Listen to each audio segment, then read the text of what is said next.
जय गणेश श्री गणेश देवा माता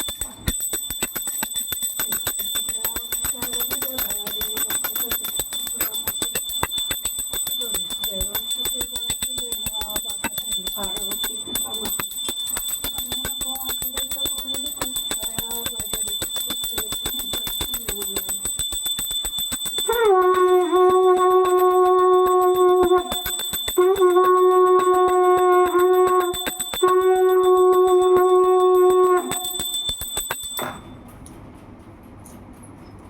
शिवाय ओम नमः शिवाय ओम नमः शिवाय नमः ओम नमः शिवाय ओम नमः शिवाय ओम नमः शिवाय नमः नमः नमः शिवाय ओम नमः शिवाय ओम नमः शिवाय नमः ओम नमः शिवाय ओम नमः शिवाय ओम नमः शिवाय नमः।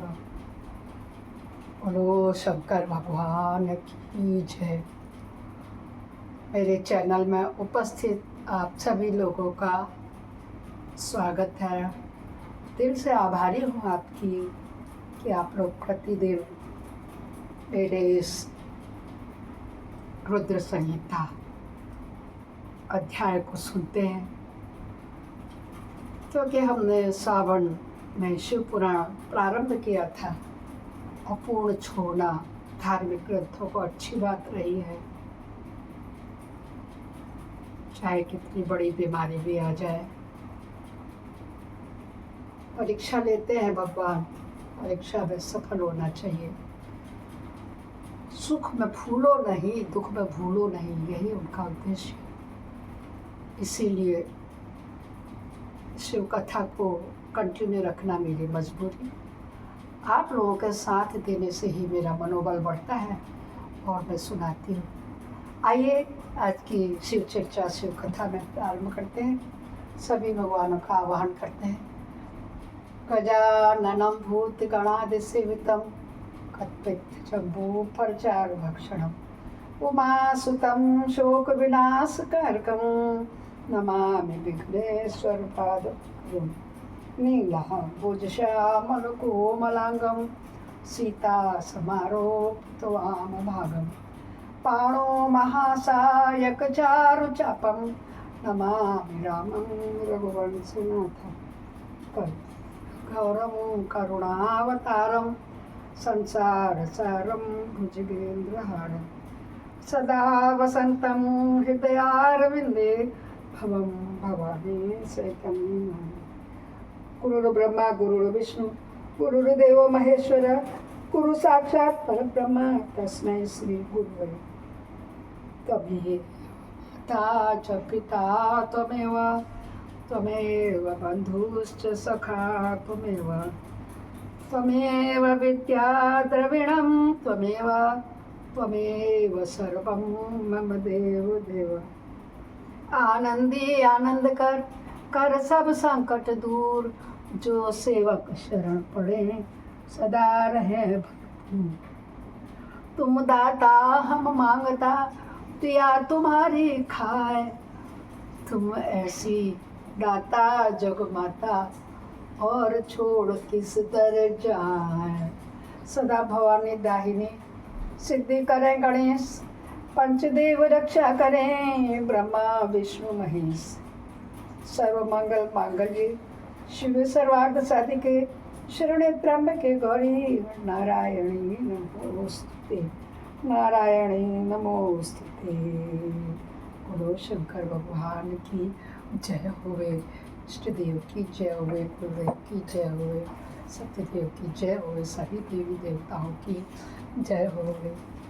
जिसे श्रवण कर मिट जाती है जन्म जन्म की व्यथा, यही है शिव शंकर कथा, यही है भोले बाबा की कथा, यही है शिव शंकर की कथा, यही है भोले बाबा की कथा।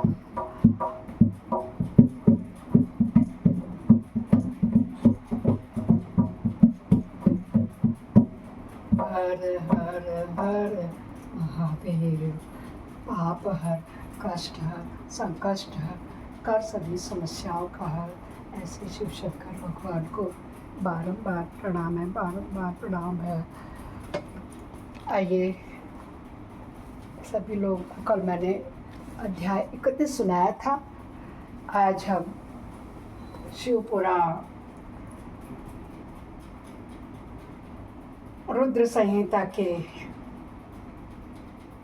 खंड भाग 2 के अध्याय 31 पे प्रवेश करते हैं। गौड़ों के मुख से और नारद से भी सती के दग्ध होने की बात सुनकर दक्ष पर कुपित हुए शिव शंकर का अपनी जटाओं से वीरभद्र और महाकाली को प्रकट करके उन्हें यज्ञ विध्वंस करने और विरोधियों को जला डालने की आज्ञा दी। सती के जल जाने पर आकाशवाणी में तो यही हुआ था कि जितने भी जो भी देवी देवता यहाँ पर हैं, दक्ष के यज्ञ में शामिल हुए, वो निकल जाए, यहाँ से चले जाएं। यज्ञ का विध्वंस होने वाला है। दक्ष का भविष्यवाणी के बाद जब शंकर के गणों ने आकर के कैलाश में शिव जी को खबर दी सती के होने की, तब शंकर की जटा खुली, तो जिसमें से वीरभद्र और महाकाली प्रकट हुए, जिन्होंने जाकर के दक्ष को यज्ञ को विध्वंस कर दिया। आइए कथा में प्रवेश करते हैं। ब्रह्मा जी कह रहे हैं नारद से ना, यही तो सुन रहे हैं हम लोग कि ब्रह्मा जी नारद से कह रहे हैं, क्या कह रहे हैं। नारद वह आकाशवाणी सुनकर सब देवता आते भयभीत हो गए, विस्मित हो गए। उनके मुख से कोई बात ही नहीं निकली। वे इस तरह खड़े या बैठे रह गए मानो उन पर विशेष मोह छा गया हो। प्रभु के मंत्र बल से भाग जाने के कारण जो वीर शिवगण नष्ट होने से बच गए थे, वे भगवान शिव की शरण में गए। उन सब ने अमित तेजस्वी भगवान रुद्र को भली बातें सादर प्रणाम करके वहाँ यज्ञ में जो कुछ हुआ था वह सारी घटना उनसे कह सुनाई। अभी मैंने बताया था आपको। अब क्या बोले थे गण शंकर जी से, हे महेश्वर, दक्ष बड़ा दुरात्मा और घमंडी है। उसने वहां जाने पर सती देवी का अपमान किया और देवताओं ने भी उनका आदर नहीं किया। अत्यंत गर्व से भरे हुए उस दुष्ट दक्ष ने आपके लिए यज्ञ में भाग भी नहीं रखा। दूसरे देवताओं को तो दिया और आपके विषय में उच्च स्वर से दुर्वचन कहे, जिन्हें आपने अपने कानों से सुना। कौन कह रहा है? जो शिव जी के गढ़ वहाँ गए थे सती के साथ, बड़े खुश होके गए थे, आज तो दावत होगी, राजा दक्ष हिमालय के पुत्री के साथ जा रहे हैं उनके मायके में। तो कहा वहाँ तो कुछ और ही हो गया। दूसरे देवताओं के लिए दिया और आपके विषय में उच्च स्वर से दुर्वचन कहे। प्रभु, यज्ञ में आपका भाग न देखकर सती देवी कुपित हो उठी और पिता की बारंबार निंदा करके उन्होंने तत्काल अपने शरीर को योग निंदा द्वारा जलाकर भस्म कर दिया। बोलो सती मैया की जय। यही शिक्षा देती हमें, अपने पति के प्रति दुर्वचन किसी पतिव्रता नारी को नहीं सुनने चाहिए।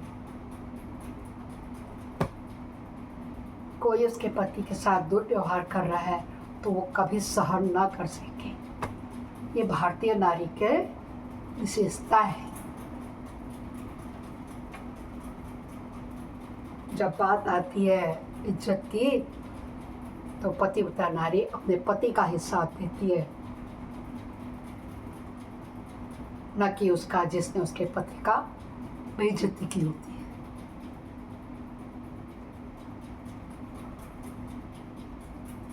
या देख 10,000 से अधिक पार्षद लज्जावश शस्त्रों द्वारा अपने अंगों को काट काट कर वहां मर गए। शेष हम लोग दक्ष पर कुपित हो उठे और सबको भय करने को उद्यत हो गए, परंतु विरोधी भृगु ने अपने प्रभाव से हमें तिरस्कृत कर दिया। हम उनके मंत्र बल का सामना ना कर सके। प्रभु विश्वम्भर, वे ही हम लोग आज आपकी शरण में आए हैं जो बचे।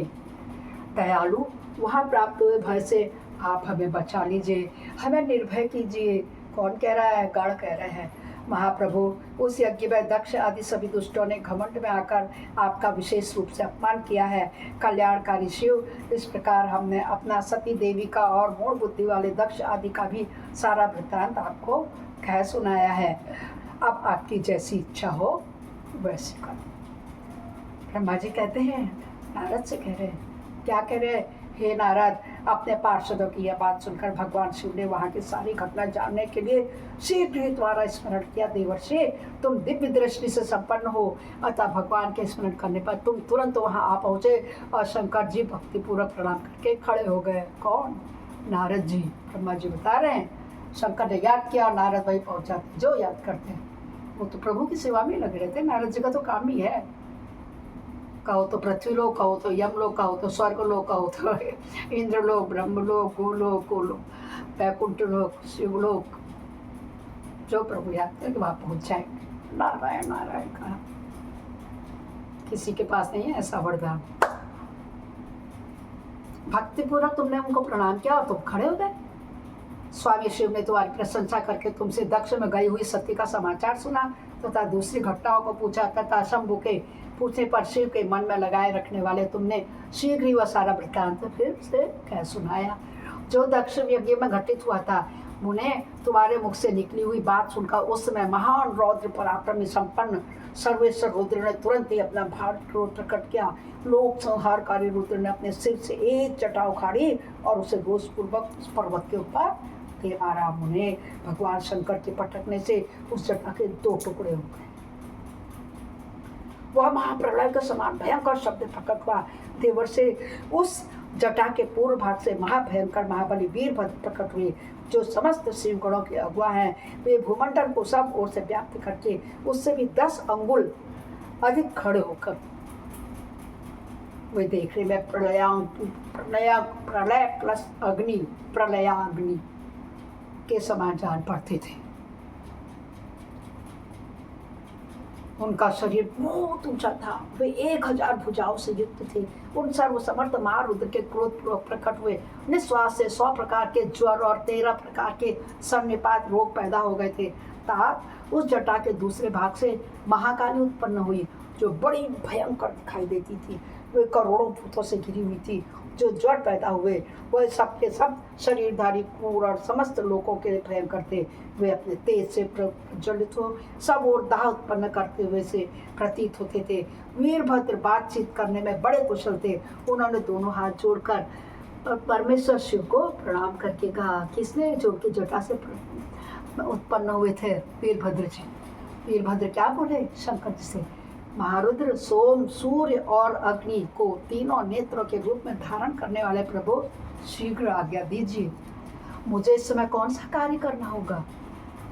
ईशान, क्या मुझे आधे क्षण में सारे समुद्र को सुखा देना है या इतने समय में संपूर्ण पर्वतों को पीस डालना है? हर माने शंकर भगवान, मैं एक ही क्षण में ब्रह्मांड को भस्म कर डालूं या समस्त देवता और मनुष्यों को जलाकर राख कर दूं? वीरभद्र कह रहे क्या कर दूं? हे शंकर, हे ईशान, क्या मैं समस्त लोगों को उलट पुलट कर दूं या संपूर्ण प्राणियों का विनाश कर डालूं? हे महेश्वर, आपकी कृपा से कहीं कोई भी ऐसा कार्य नहीं है जिसे मैं ना कर सकूं। पराक्रम के द्वारा ही मेरी समानता करने वाले वीर ने पहले कभी हुआ है और ना आगे होगा। शंकर, आप किसी तिनके को भेज दें तो वह भी बिना किसी यत्न के क्षण में बड़े से बड़ा कार्य सिद्ध कर सकता है। तो आपने तो मुझे अपनी जटा से उत्पन्न किया है। तो वीरभद्र कितनी ताकत होगी, जब तिनका भेजने से आंख में घुसता है कैसा हो जाता है हवा में। वही कह रहे किसी के यत्न के क्षण भर में ही बड़ा सा बड़ा कार्य सिद्ध कर सकता है, इसमें संशय नहीं है शंभो। यद्यपि आपकी लीला मात्र से सारा कार्य सिद्ध हो जाता है, तथापि जो मुझे भेजा जा रहा है यह मुझ पर आपका अनुग्रह ही है शंभो। मुझ में भी जो ऐसी शक्ति है वो आपकी कृपा से प्राप्त हुई है। हे शंकर, आपकी कृपा के बिना किसी में भी कोई शक्ति नहीं हो सकती।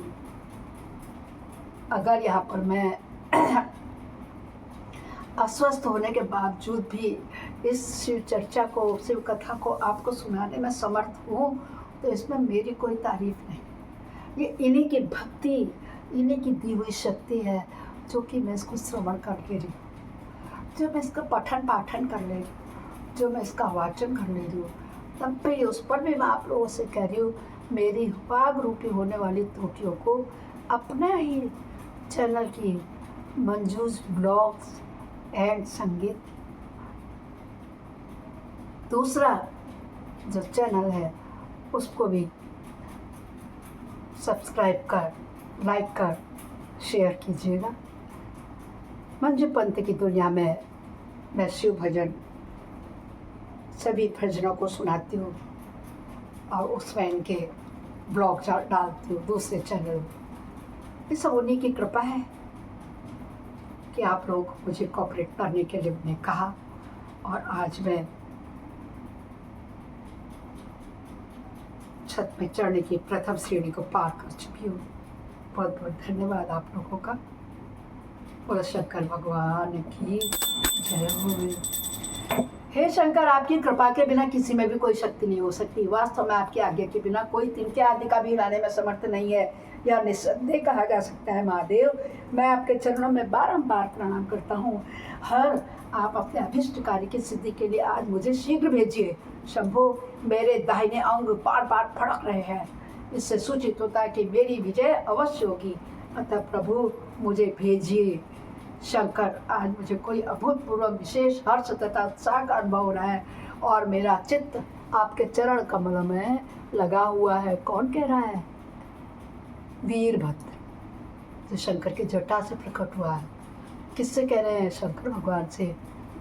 अतः पग पग पर मेरे लिए शुभ परिणाम का विस्तार होगा। शंभो, आप शुभ के आधार पर कहिए तो कहिए। आपकी आप में सुदृढ़ भक्ति है मेरी, उसी को सदा विजय प्राप्त होती है। जिसकी आपके पास सुदृढ़ भक्ति होती है उसी का दिनों दिन शुभ होता है।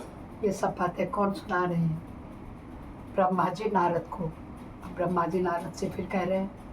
उसकी यह बात सुनकर सर्वमंगला के पति भगवान शिव बहुत संतुष्ट हुए और वीरभद्र तुम्हारी जय हो ऐसे आशीर्वाद देकर वे फिर बोले। क्या बोले? महेश्वर ने कहा, मेरे पार्षदों में श्रेष्ठ वीरभद्र ब्रह्मा जी का पुत्र दक्ष बड़ा दुष्ट है। उस मूर्ख को बड़ा घमंड हो गया है, अतः इन दिनों वह विशेष रूप से मेरा विरोध करने लगा हुआ है। दक्ष इस समय एक यज्ञ करने के लिए उद्यत है।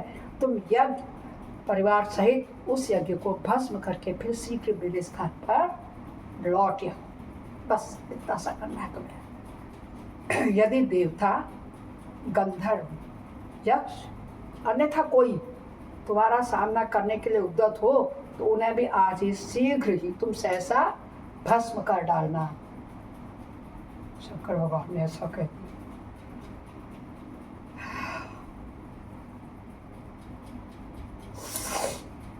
दधीची की दिलाई हुई मेरी शपथ का उल्लंघन करके जो देवता आदि वहां ठहरे हुए हैं ना, उन्हें तुम निश्चय ही प्रयत्न पूर्वक जलाकर भस्म कर देना, क्योंकि सभी चले गए।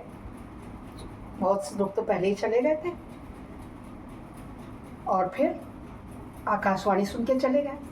उसके बावजूद भी अगर कोई दक्ष के सभा में बचा है तो उन्हें दधीची को वचन दिया था कि जहां शंकर का भाग हिस्सा नहीं होगा वहां हम कोई भी नहीं जाएंगे, पूजा में शामिल नहीं होंगे, यज्ञ में शामिल नहीं होंगे।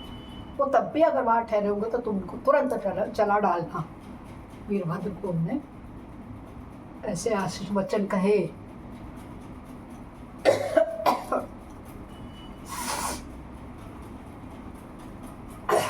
जो मेरी शपथ का उल्लंघन करके गर्वयुक्त हो वहां ठहरे हुए वो सबके सब मेरे द्रोही हैं, अतः उन्हें अग्निमयी माला से जला डालो।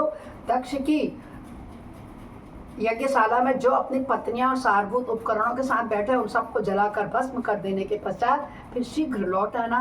तुम्हारे वहां जाने पर विश्वदेव आदि देवगणों भी यदि तुम्हारे सामने आ जाते, स्तुति करते हैं, तो भी उन्हें शीघ्र आग की ज्वाला से जलाकर ही छोड़ना। क्योंकि सभी देवगण आप लोगों को पता है, आपने सुना था ना, शंकर ने तो पैदा किए हैं ब्रह्मा और विष्णु, फिर सारी सृष्टि हुई है। पहला परिवार अपना बसाया गणेश कार्तिकेय जी का, अभी आएगा प्रसंग। फिर ब्रह्मा जी ने सृष्टि शुरू की, तो कहते कोई देवता आ जाए मत छोड़ना, कर देना। वीर महादक्ष आदि सब लोगों को पत्नी बंधु बांधव सहित जलाकर कलशों में रखे हुए जल को लीला पूर्वक पी जाना। बाप रे, शंकर जी का गुस्सा। इसीलिए तो कहते हैं ये जहाँ भोलेनाथ है ना, वहाँ संहार करने वाले हैं। जहाँ संहार करने पे आ गए तब फिर तिनका भी नहीं बच सकता।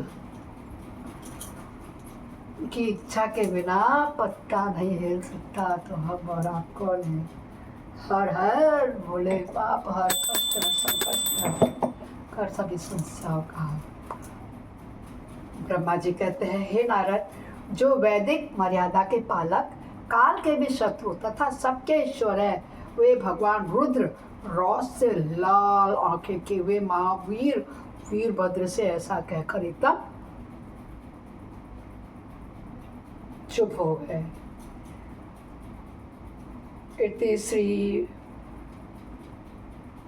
महाशिव पुराणे रुद्र संहिता द्वितीय खंडे अध्याय 32वां विश्राम। कल हम 33वें अध्याय में प्रवेश करेंगे, जिसमें हम पहले गौड़ों सहित वीरभद्र और महाकाली का दक्ष यज्ञ विध्वंस के लिए प्रस्थान, दक्ष और देवताओं को अपशकुन एवं उत्पात सूचक लक्षणों का दर्शन एवं भय होना बताएंगे। लो हर हर हर महादेव, पाप हर, कष्ट हर, संकष्ट हर, कर सभी समस्याओं का श्री शंकर भगवान की जय होवे। जिसे श्रवण कर मिट जाती है जन्म जन्म की व्यथा, वही है शिव शंकर कथा। हाँ वही है मेरे बाबा की कथा। अपराध सहस्राणि क्रियन्ते समया दासोऽमिति मामत्वं क्षम्यस्व परमेश्वरी। आवाहनं न जानामि विसर्जनं पूजां च न जानामि क्षम्यतां परमेश्वरी। मंत्रहीनं क्रियाहीनं भक्तिं श्रेष्ठ पूर्ण। हे शंकर, हे भोलेनाथ, आपकी जय होगी, जय होगी, जय हो। मिलते हैं कल 32वें अध्याय के साथ।